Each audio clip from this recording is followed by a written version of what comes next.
മുഹമ്മദ് മുസ്തഫ. ഉമ്മമാരെ, പെങ്ങന്മാരെ,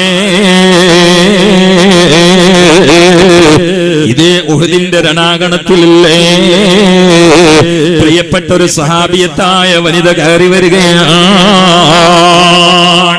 പേര് ഉമ്മ അമ്മാറ എന്നാണ്. എന്തിനാണ് ഓടിക്കതച്ചെത്തിയത്? സ്ത്രീകൾ അങ്ങനെ യുദ്ധരംഗത്തേക്ക് ഇറങ്ങാറില്ല. പക്ഷേ സഭ അങ്ങ് കൈവിട്ടു പോയാൽ പിന്നെ അവിടെ ഹുക്കുമയില്ലല്ലോ.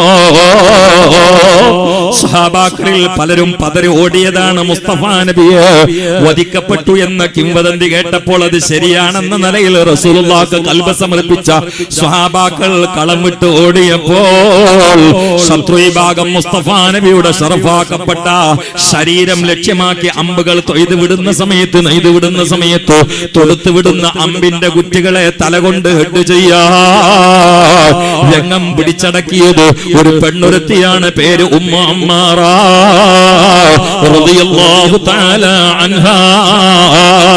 അവസാനം ഒരു ശത്രുകിങ്കരൻ ഉമ്മ അമ്മാറ റളിയല്ലാഹു അൻഹയുടെ തോളത്ത് കൂർത്തമൂർത്ത ഇരുമ്പിന്റെ ഒരു കുന്തം കൊണ്ടൊരു കുത്തു കൊടുക്കുകയാണ്. തോളത്ത് കൂർത്തമൂർത്ത ഇരുമ്പ് കൊണ്ട് കുത്തു കിട്ടിയപ്പോൾ അതങ്ങ് തോളിൽ നിന്ന് താഴേക്ക് മാറിടത്തിലേക്ക് ഇറങ്ങുകയാണ്. ഉമ്മ അമ്മാറ റളിയല്ലാഹു തആല അൻഹയുടെ തോളത്ത് നിന്ന് രക്തം പമ്പ് ചെയ്യുകയാണ്.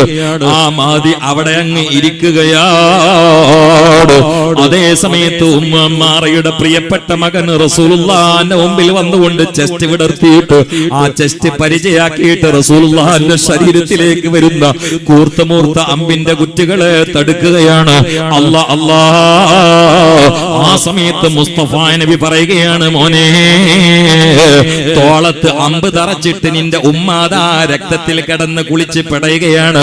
ഉമ്മാനെ പോയി സംരക്ഷിക്ക്, ശുശ്രൂഷിക്ക് മോനെ എന്ന് മുസ്തഫ നബി പറഞ്ഞപ്പോൾ പ്രിയപ്പെട്ട ഉമ്മച്ചി രക്തത്തിൽ കുളിച്ചുകൊണ്ട് കിടന്ന് പിടയുന്ന ഉമ്മച്ചിയുടെ അരികിലേക്ക് ഈ പൊന്നുമോന് പോയ സമയത്ത് അമ്പിന്റെ കുത്ത്, അതാ ഇരുമ്പിന്റെ കൂർത്ത കമ്പി കൊണ്ട് തോളത്ത് കുത്തിയിറക്കിയിട്ട് രക്തത്തിൽ കുളിച്ച് കഠിന കഠോരമായ വേദനക്ക് പാത്രീഭവിച്ച് പിടയുന്ന പ്രിയപ്പെട്ട ഉമ്മ അമ്മാറ തന്റെ സഹായത്തിന് വേണ്ടി വന്ന പൊന്നുമോനോട് പറയുകയാണ്, മോനെ, ഉമ്മാന്റെ അടുത്ത് നിൽക്കണ്ട,